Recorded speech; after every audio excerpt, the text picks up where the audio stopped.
Over the years, Chicago has become a center and heart of intertwining stories and journeys, where AAPI entrepreneurs have built up businesses, establishments, and communities that bridge between generations, traditions, and cultural divides. From long-standing traditional-styled restaurants to modern fusion cafes, many AAPI business owners have built on their cultural and familial histories to create platforms of connection among their communities using the universal language between cultures, food. It enables all of us, especially those that come from overseas, to stay in touch with their unique culture, tradition, and history. Chicago itself houses many AAPI-owned businesses that stand as cultural landmarks throughout the city, many withstanding decades of economic and social change, and others making use of these changes to create new businesses. In this documentary, we have gathered AAPI-owned businesses, both new and old, to reflect on their journeys and how Chicago's Asian American community has changed through their eyes. My first name is Raymond. The last name is Y-A-U. Someone always Raymond. Raymond Yao established Three Happiness over 50 years ago in 1971, and it is one of the longest-standing Chinese Cantonese restaurants in the Chinatown area. It stands in Old Chinatown, where many Asian immigrants built a community from the ground up and created the foundation of the Chinatown we see today. I came from here in 1976. I started here in 1980, so almost 42 years. I was the old man too. Regardless of its humble space, the abundance of Cantonese restaurants in Chinatown remained unrivaled to Raymond's service and commitment to upholding his origins. When we started in Wanda, we just felt like it was missing. So my name is Cassell. I grew up in a bakery ever since I was little, probably like third grade. And then ever since then, I grew up, I was always within me. Giselle Fagaragan and her husband Rob have been running Umaga Bakery since 2024. Despite being a fairly new business settled in Northwest Side, they have found mass praise from the Filipino community that travel to Seafood City, an Asian supermarket. My name is Zubair Mohajer, and I am the chef and founder of Mira, the Coach House, and Lilac Tiger here in Wicker Park. Aligned with many other businesses in Wicker Park, Lilac Tiger sticks out in its ability to draw crowds. Chef Zubair has received well-deserved accolades for his food. The complex series of flavors from his menu stem from his family's history and his Indian heritage. My background is I was born in Chennai, India in 1984. I'm aging myself, but essentially grew up in southern India for a little bit. And then my parents were in Doha, so we actually, Dad worked in the oil fields in Qatar before it became the Doha that we know today. So I knew very early on that food was something that I really cared about. And so using a dining experience as a social change was something that I had never heard of, and I thought that was really, really amazing. So in Chicago, we started doing really amazing, we got it up to about 22 courses at one point. We would do it all over in warehouses and different event spaces, but the story was always telling that South Asian diaspora story of this region that had so much Spice Road influence and so many different cultures that came through it. It really became the foundation of what we do now. And what gave birth from Wazwan is what we have now, which is this beautiful coach house that we are in, where we do those Wazwan style dinners every Fridays and Saturday for 22 people, 7 courses. And then up front is our really fun, Lilac Tiger, which is our Southeast Asian influenced bar, doing a lot of that fun street food that we grew up with and the street food that we find eventually, kind of exploring our cultures. Hi, my name is Peter, and I'm the owner of Gather's Tea Bar. Peter Lee began Gather's Tea Bar in 2019, originally partnering with another restaurant, Hana, and sharing their space before officially opening in May of 2023. Peter went through a period of traveling throughout the country, searching for and tasting new flavors while exploring his passions and goals to start his own business. I was born and raised in Chicago and grew up in the Bridgeport and Chinatown neighborhood. I went to Jones College Prep and went on to DePaul University studying in business accounting. It wasn't just about the drinks. These shops had a vibrant cultural hub filled with energy and just a strong sense of community. They weren't just a place for great boba, but they were a space that people gathered, connected, and made memories. Food is part of our upbringing. Food, and in our case, drinks, is a love language. You know, when I was come here, Chinatown is too small. You know, the Chinese not united. Most of Chinese are, that's not my business.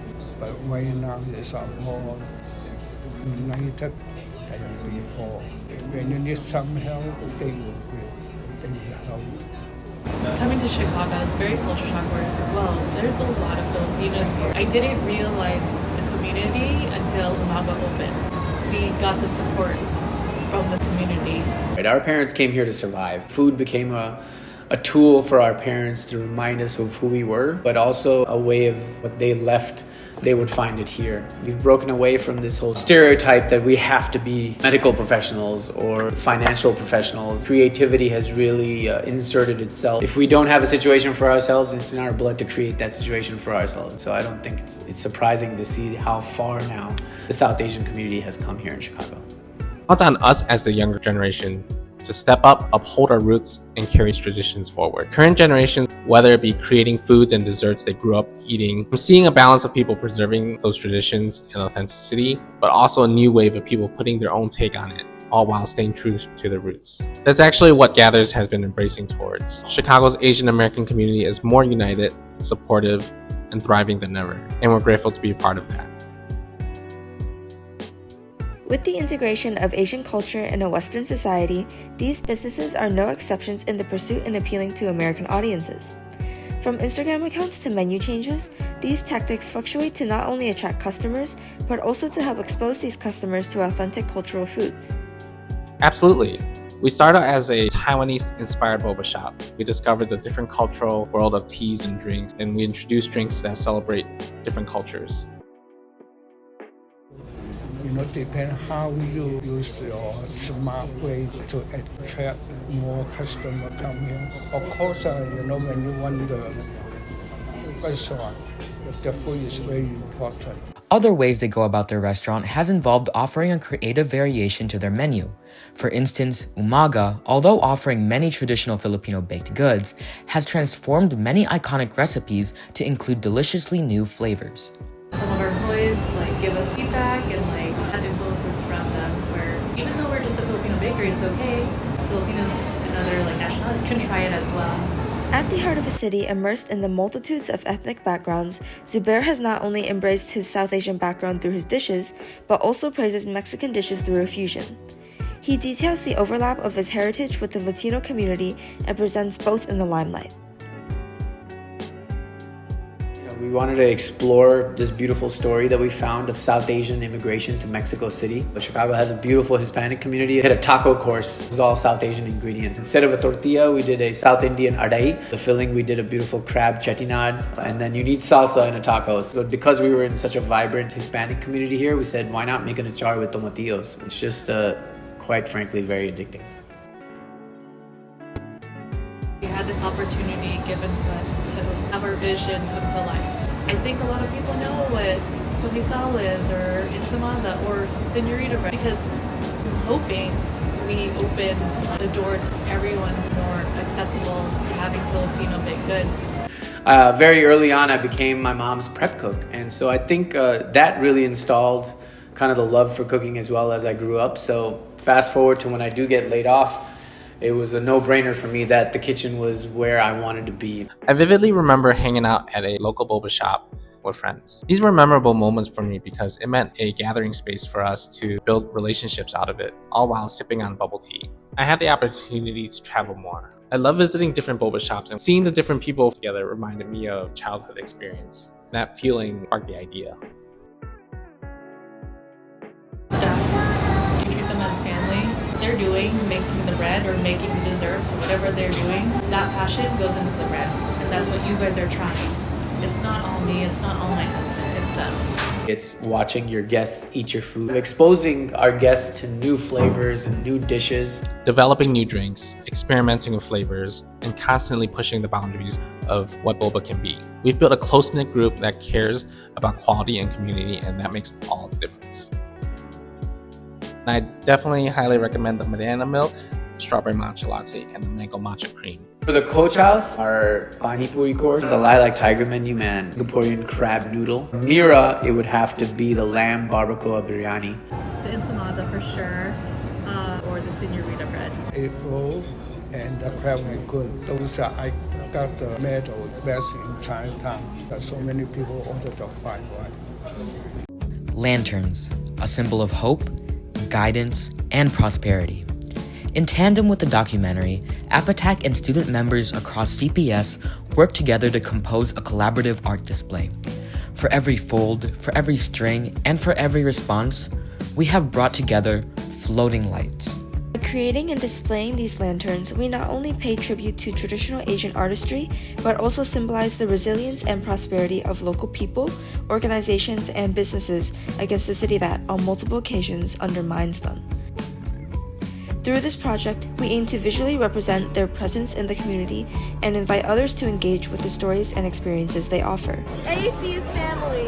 In AAC, I really appreciate learning about AAPI culture and history that is under-acknowledged in other spaces. AAC is community. AAC is a space that is very welcoming and inclusive. I love Asian food like red braised pork chops. My favorite Chinese restaurant would probably be I love AAC because of its commitment to inclusivity, representation, and respectability. My favorite part of AAC is heading Chinatown. AAC means to me a place where I belong and can celebrate where I came from. Thai Cafe has good Asian food. It's in Bridgeport. Good drinks too. AAC is a place where I feel comfortable expressing my thoughts and make friends.